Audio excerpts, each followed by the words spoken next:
Hi అండి, ఈరోజు ఉజ్వల్ జ్యోతి కిచెన్లోని చాలా టేస్టీగా ఈజీగా ఉండే గోధుమ పిండి పకోడీ అండి. చాలా బాగుంటుంది, సూపర్ టేస్టీగా ఉంటుంది. అలాగే ఆయిల్ పట్టకుండా, అలాగే ఏ కడుపులో నొప్పి శనగపిండి వల్ల గ్యాస్ ఫామ్ అవ్వకుండా ఉండాలంటే సరే కొత్తగా ఇలా ట్రై చేయండి. చాలా టేస్టీగా ఉంది, చాలా క్రిస్పీగా ఉన్నాయి. అలాగే హెల్దీ రెసిపీ కూడా ఇది. వీడియో నచ్చినట్లయితే లైక్ చేయండి, షేర్ చేయండి, కామెంట్ చేయండి, సబ్స్క్రైబర్ చేసుకోండి.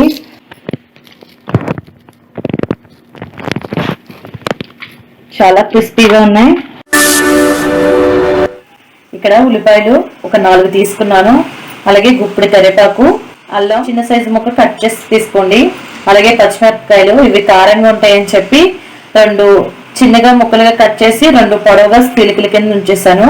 కొంచెం కొత్తిమీర, అలాగే ఉల్లిపాయలు ఈ మందంగా కట్ చేసుకోండి. ఇవి ఉప్పినట్టు కింద ఇప్పుడు చేసుకోవాలి. పకోడీకి ఎప్పుడు కూడా కొంచెం మందంగానే చేసుకోవాలి, లేకపోతే ఉల్లిపాయలు అనేది మాడిపోతాయి. మన చేతితో ప్రెషర్ ఇవ్వడం వల్ల ఇవి ఉల్లిపాయలు అనేది విచ్చుకుంటాయి అన్నమాట, సపరేట్ అవుతాయి. ఫస్ట్ ఇందులోకి ఒక గిన్నె తీసుకోవాలి. ఇప్పుడు 1 కప్పు గోధుమ పిండి అండి. నేను ఇక్కడ శనగపిండి వాడట్లేదు, గోధుమ పిండితో పకోడీలు. అలాగే మీకు ఇష్టమైతే మైదా పిండితో కూడా చేసుకోవచ్చు. ఇది 2వ కప్పు అండి గోధుమ పిండి. 1 కప్పు గోధుమ పిండి, 1 కప్పు మైదా పిండి కూడా తీసుకోవచ్చు. ఇక్కడ నేను 2 కప్పులు కూడా గోధుమ పిండినే తీసుకుంటున్నాను. అలాగే మీకు ఇష్టమైతే కనుక శనగపిండి కూడా తీసుకోవచ్చు, 1 కప్పు. అది ఇది కూడా నేను అచ్చంగా గోధుమ పిండితోటే చేస్తున్నాను. ఇక్కడ పిండి కలుపుకునే లోపల ఆయిల్ కూడా మనం స్టవ్ మీద పెట్టేసుకుంటే తొందరగా అయిపోతుంది. ఇందులో డీప్ ఫ్రైకి సరిపడ్డంత ఆయిల్ తీసుకోండి. పచ్చిమిర్చి, అల్లం ముక్కలు, కొత్తిమీర, ఉల్లిపాయలు,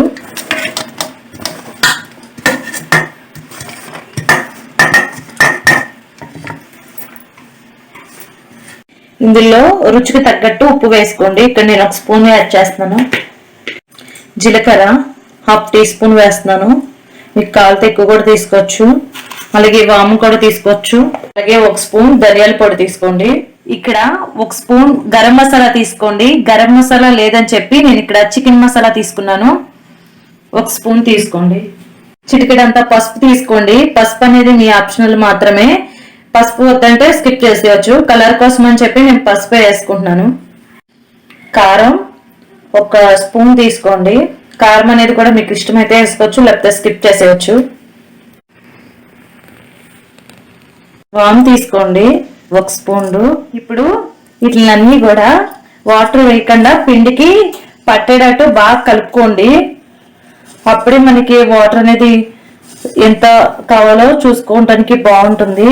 అది కనుక ముందే వాటర్ వేసేసారంటే మాత్రం పలచగా అయిపోతుంది అనమాట. అందుకే ముందు ఇలా పిండిలో కలుపుకోవాలి. ఇలా కలుపుకున్నారు కదా, మీకు కావాలితే కనుక వంట సోడా అయినా తీసుకోవచ్చు, లేకపోతే 1 స్పూన్ ఆయిల్ అయినా తీసుకోవచ్చు. దీనిలోని కొద్దిగా ఆయిల్ తీసుకుందాం. నేను వంట సోడా పొదులు ఇక్కడ నూనెను తీసుకుంటున్నాను. కొంచెం ఆయిల్ తీసుకున్న తర్వాత కలిపేసి అప్పుడు వాటర్ యాడ్ చేసుకుంటా కలుపుకుందాం. ఇప్పుడు ఈ ఆయిల్ కూడా కలిసేటట్టు పిండి అంతా కూడా కలుపుకోండి. మీకు ఆయిల్ ఇష్టం లేకపోతే స్కిప్ చేసేసి వంట సోడా వేసుకోవచ్చు. ఇప్పుడు కొంచెం కొంచెంగా వాటర్ వేసుకుంటూ కలుపుకోవాలి.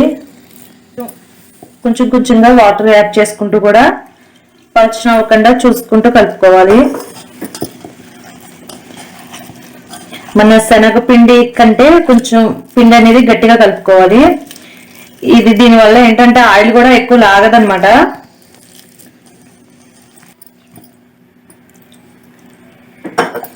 కొంచెం శనగపిండికి ఏ విధంగా పకోడీలు వేసుకుంటామో అదే విధంగా కలుపుకోవాలి. కాకపోతే శనగపిండి కన్నా కొంచెం గట్టిగా కలుపుకోవాలి పిండి అనేది. మనకి ఆయిల్లో ఫ్రై చేసేటప్పుడు కూడా శనగపిండి లాగా ఎక్కువ ఆయిల్ పట్టదండి, తక్కువగానే పడుతుంది. శనగపిండితో తింటే చాలా మందికి గ్యాస్ అనేది తన్నేస్తుంది అని అంటారు కదా, పడవని చాలా మంది పకోడీలను అయితే స్కిప్ చేసేస్తారు. ఇలా గోధుమ పిండితో ట్రై చేసి చూడండి, చాలా బాగా నచ్చుతుంది మీకు కూడా. ఇప్పుడు ఇలా కలుపుకున్నాక పకోడీల కింద వేసేసుకుందాం. ఇదే విధంగా కలుపుకోండి. ఇప్పుడు ఆయిల్లో వేసేసుకుందాం. ఆయిల్ బాగా వీటెక్కాక ఇప్పుడు కొంచెం కొంచెంగా వేసేసుకుందాం. అలాగే మీరు జిమ్ముకున్నట్టు కూడా వేసుకోవచ్చు, అలాగే ముద్దు ముద్దులుగా కావాలంటే అలా కూడా వేసుకోవచ్చు.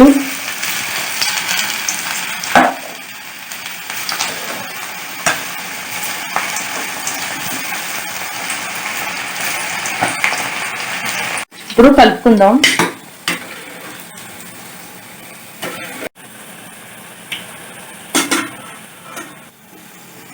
ఒక ప్లేట్ తీసుకుని అందులో తీసేసుకోండి. అలాగే ఇవి శనగపిండి కాదు కాబట్టి ఆయిల్ అనేది అంత పట్టదండి.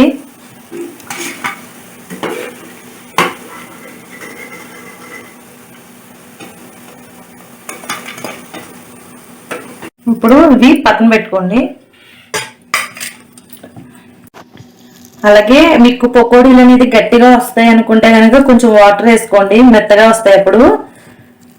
ఇప్పుడు వేసేసుకుందాం.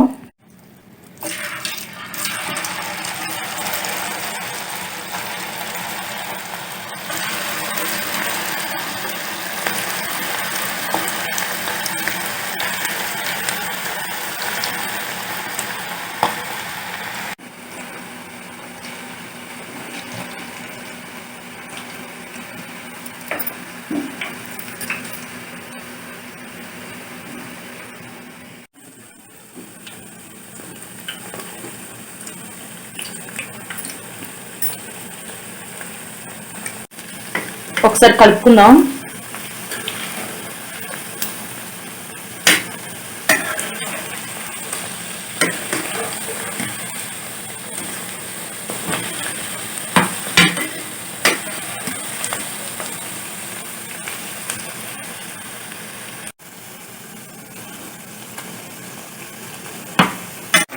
మీకు కావాలితే కనుక మైదా పిండితో కూడా చేసుకోవచ్చు. గోధుమ పిండి బాగా కొంచెం వేగాలండి, లోపల పచ్చిగా ఉంటది పిండి అనేది, అందుకని చెప్పి క్రిస్పీగా అయ్యేదాకా ఫ్రై చేయండి. అలాగే ఇక్కడ బాగా వేగాయండి. మనకి సేమ్ పకోడీలు శనగపిండితో ఎలా వేస్తే ఉంటాయో సేమ్ అదే విధంగా ఉంటాయి. ఫస్ట్ వేసాం కాబట్టి అందుకని కలర్ లో ఉన్నాయండి, లేకపోతే వైట్ కలర్ లో ఉంటాయి. గోధుమ పిండి ఏ కలర్ లో ఉందో అదే కలర్ లో ఉంటాయి.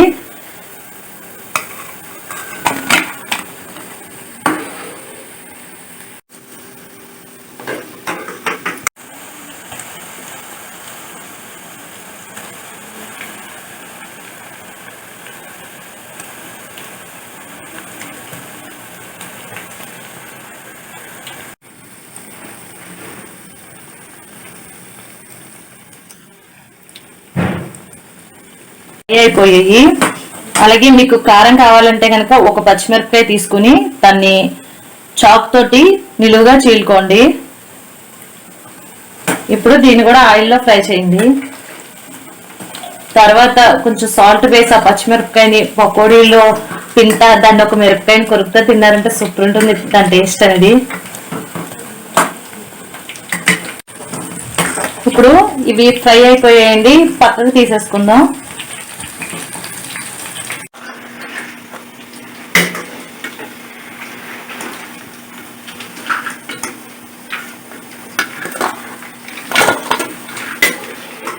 స్టవ్ ఆఫ్ చేసేయండి. ఇలా మొత్తం అన్ని కూడా తీసేసుకున్నాక రెడీ అయిపోయిన తర్వాత మీకు ఇష్టమైతే చాట్ మసాలా కానీ గరం మసాలా కానీ పైన ఇలా జిమ్ముకోండి. కారం కారంగా ఉండి చాలా టేస్టీగా ఉంటాయి.